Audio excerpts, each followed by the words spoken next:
Assalamualaikum warahmatullahi wabarakatuh. Saya Askina Febianisa. Pada video kali ini saya akan melakukan wawancara di mana akan membahas mengenai harta pusako di Minangkabau.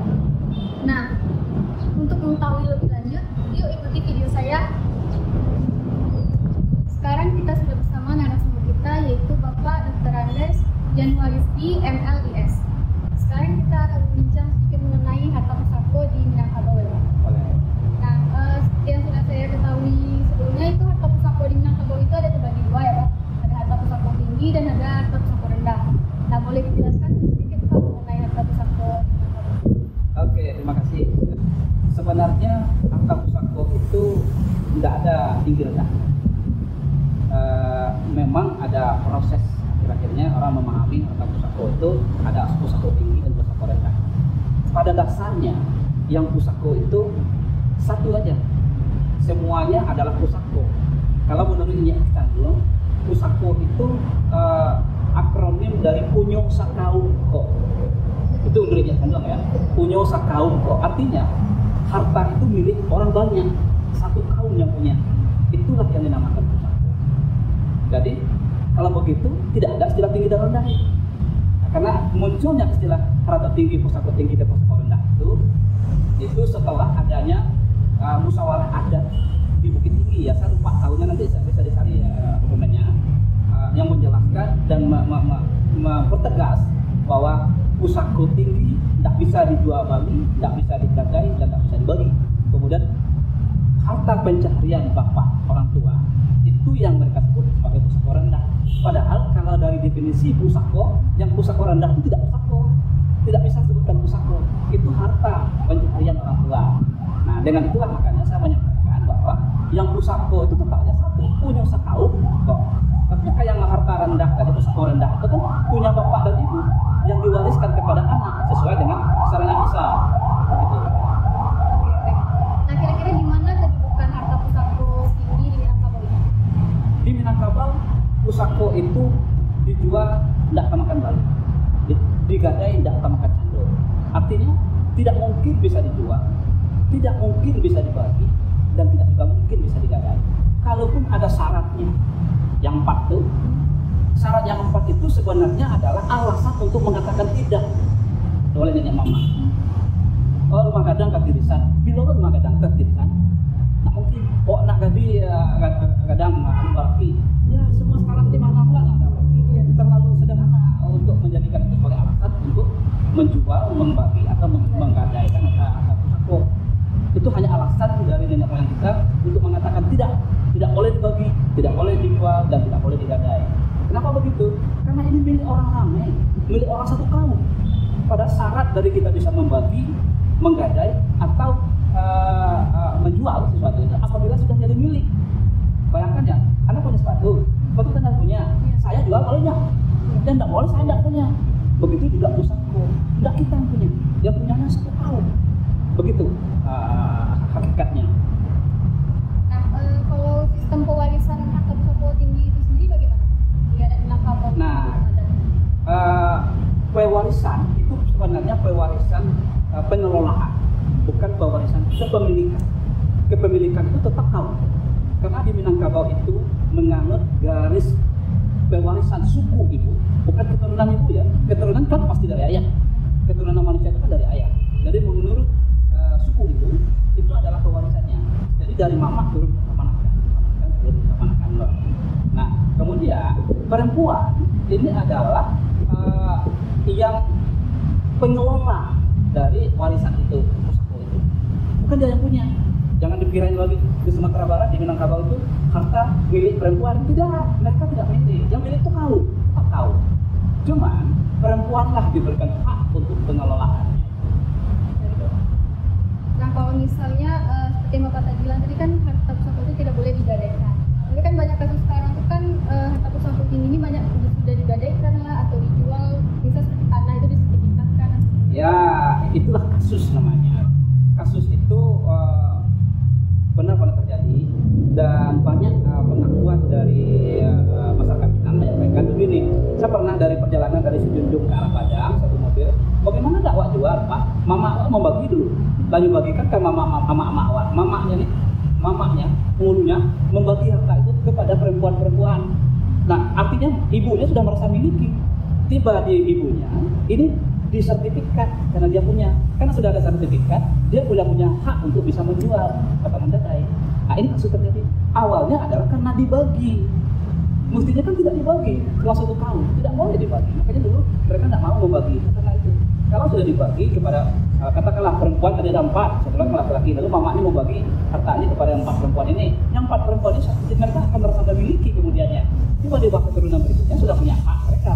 Nah, ini yang kasus yang terjadi. Mestinya dari awal tidak boleh dibagi.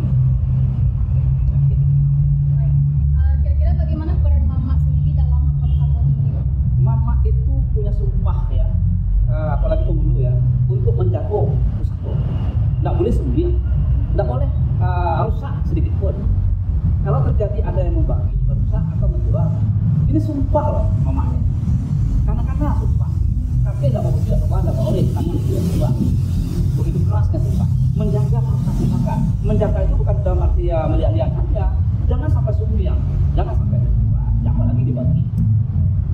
Lanjut Pak, gimana penerapan harta pusako tinggi pada zaman sekarang ini? Apa masih sesuai dengan adat terdahulu atau sudah ada perubahan di situ Pak? Waduh, sangat betul. Sekarang ini kan sedang krisis benar ya persoalan pusako ya. Apalagi ada program nasional sertifikat tanah ya. Jadi ini sudah tak terkendali kelihatannya. Banyak yang sudah sertifikat tanahnya. Sebenarnya untuk wilayah Minangkabau tanahnya mana yang mau disertifikat atas nama pribadi ya? Karena memang tidak pernah bisa dijual dan tidak bisa dibeli kan. Sekarang sudah rumit untuk menyebutkan ini tanah pusako ya, karena sudah sertifikat. Nah, solusinya mestinya sertifikat itu bukan atas nama pribadi, mesti atas nama kaum. Nah, misalnya katakan Datuk Sri Rajo, jadi ini tanah ini disertifikat nama bukan sertifikatnya Datuk Sri Rajo. Datuk Sri Rajo itu kan bukan pribadi, tapi adalah penghulu kaum. Nah, jadi tanah itu tidak akan bisa diapa-apain kecuali harus melalui keputusan dari nenek mamanya. Bisa Bapak jelasin sedikit mengenai ranji gitu Pak di Minangkabau? Ya, ini kebudayaan sebenarnya pada tahun 2018 kita punya program pembuatan ranji digital itu mulanya. Itu penting sekali ya. Kenapa? Kalau tidak ada ranji, kita tidak bisa mengetahui siapa yang punya pusako. Ini kaitan dengan itu kan. Sekarang kan orang menggunakan ranji untuk mencari hubungan kekeluargaan, hubungan komunal. Ranji itu kan dibuat berdasarkan kelompok komunalnya, kelompok masyarakatnya, garis keturunan ibu. Disitulah ketahuan siapa yang punya hak atas kaum itu, sekaligus punya pusako itu. Dengan demikian, sebenarnya pembuatan ranji untuk setiap kaum sangat penting. Inilah yang mengawal. Jadi ada dua pengawal. Pertama ranji, yang kedua pandang pekuburan. Sekarang kan pandang pekuburan kan terserah aja ya. Pada dulu ada tatanannya. Siapa yang berkubur di tengah, siapa kubur di pinggir, siapa kubur di depan, di belakang itu ada aturannya. Jadi sehingga nanti ketika anak cucu kita yang sudah beberapa generasi berikutnya bersengketa, konflik, mereka bisa pergi ke makam perkuburan. Mereka lihat di mana makam mamanya. Kalau mamanya di sini, berarti ini bukan orang yang punya kaum sebenarnya. Tapi kalau mamanya kuburannya jauh di tengah atau agak di tempat yang lebih bagus, berarti ini mama yang aslinya. Kan sekarang terjadi pertentangan itu. Ya. Ada dua itu, pertama ranji, yang kedua pandang pekuburan. Nah sekarang ranji ini kan bisa dimodifikasi pula. Nah sebenarnya ranji itu di situ letak peran mama tadi itu. Dia yang bertanggung jawab dengan ranji itu, bukan LKAM, bukan apa, itu hanya pengesahan saja. Tapi yang bertanggung jawab dengan ranji itu adalah orang yang punya, mama itu sendiri, penghulunya sendiri. Kalau orang lain pula yang membuat ranjinya, ya nggak apa-apa. Nah, gitu. Bisa salah. Kalau sekali salah itu salah terus. Bapak bisa memberikan pesan sedikit kepada generasi muda sekarang kan masih terlalu kurang pengetahuannya mengenai adat itu Pak. Iya. Ada pesan saya penting benar untuk para generasi muda bahwa adat itu bukan sekadar kesepakatan dari masyarakat adat, tapi memang sebuah tatanan hidup manusia yang bersandar pada ketentuan Allah, hukum Tuhan. Itu yang ada. Makanya adat itu ada dua, ada yang membawa cinta, ada yang membawa mati. Yang membawa cinta inilah urusan kita manusia menyepakatinya. Nah, suatu saat kita akan bertemu dengan tatanan yang sesungguhnya. Itulah adat yang sebenarnya adat yang tidak bisa diapa-apain, sunatullah. Nah, kayak gitu. Yang kedua, saya ingin berpesan kepada masyarakat se-Indonesia lah, Indonesia Raya ini, bahwa pemilik sahih dari negara Republik Indonesia ini adalah masyarakat adat. Kembalikan hak-hak mereka. Jangan mereka dipinggirkan sebagai masyarakat marginal. Sekarang kita berebut kekuasaan, berebut dominasi ekonomi. Sementara orang yang punya hak itu sendiri sekarang berada pada posisi marginal. Itu yang bisa saya sampaikan. Terima kasih. Nah, baiklah, mungkin sekian saja wawancara kita mengenai Hatta Pusako di Minangkabau ini ya Pak. Sebelumnya terima kasih kepada Bapak yang sudah meluangkan waktunya dan juga memberi ilmu dan wawasan kepada kita semua.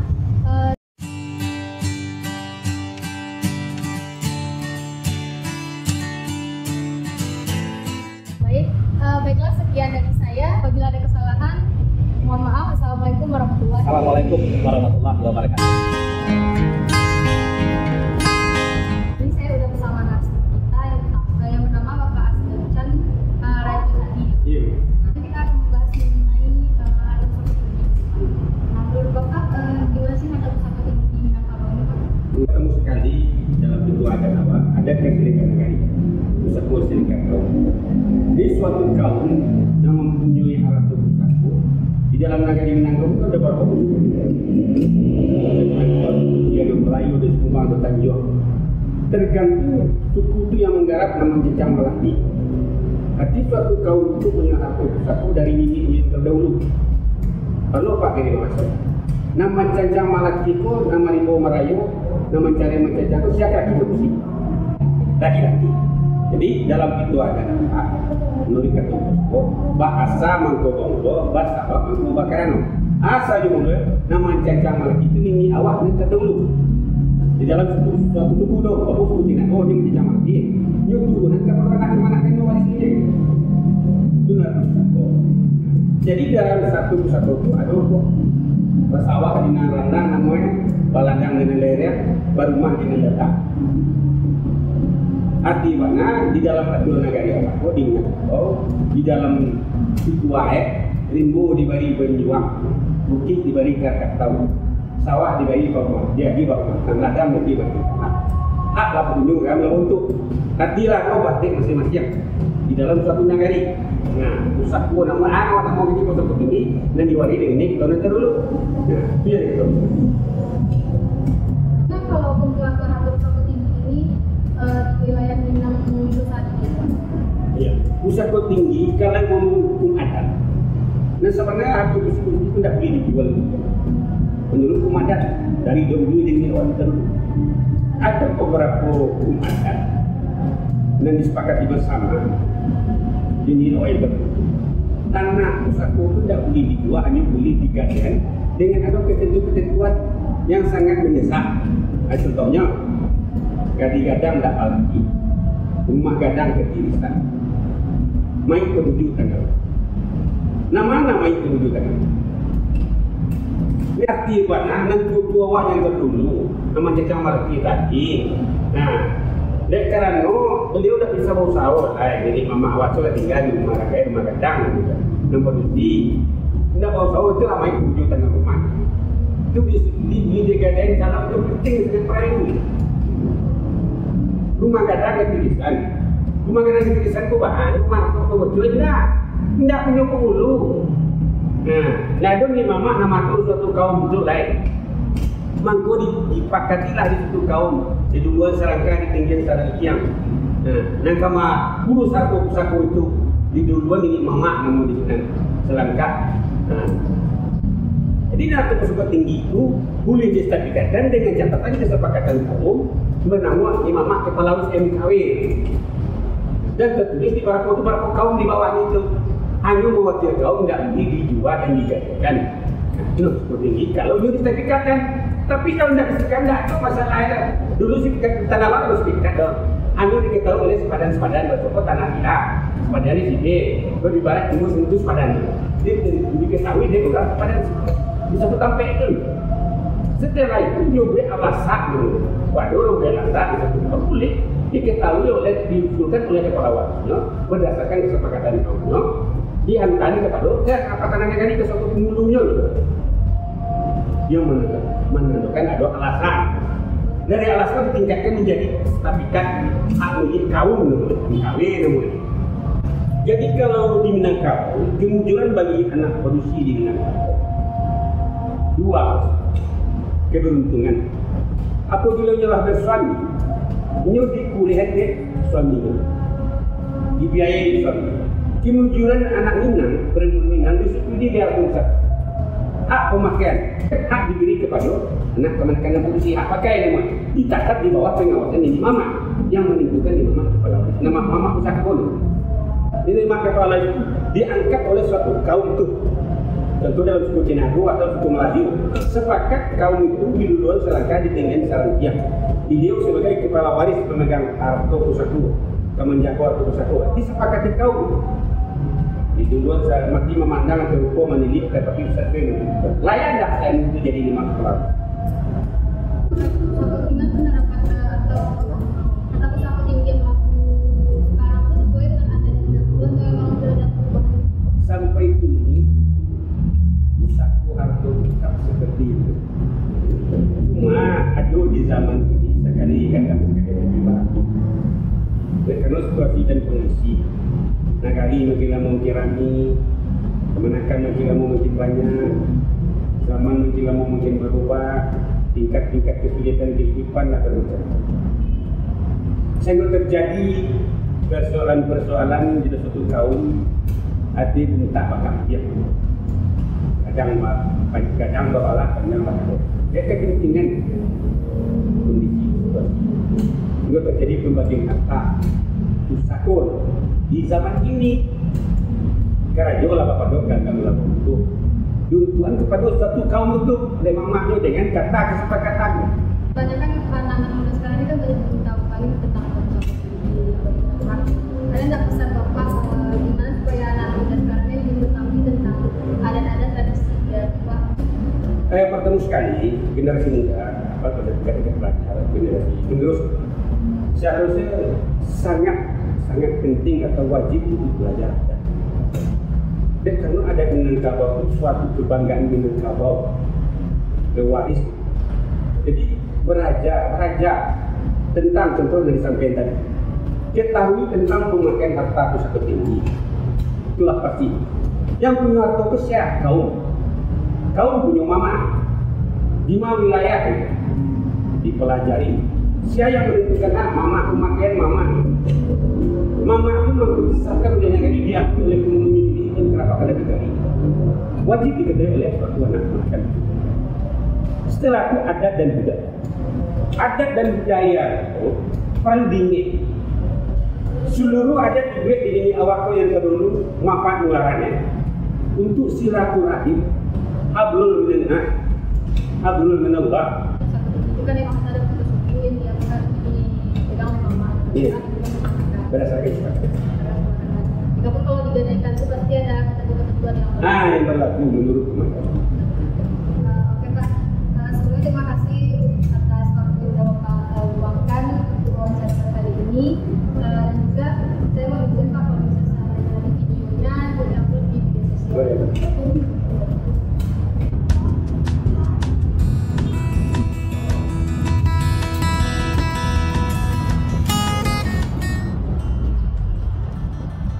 Baiklah, itulah hasil wawancara saya tadi yang membahas mengenai harta pusaka di Minangkabau. Sekian, terima kasih. Wassalamualaikum warahmatullahi wabarakatuh.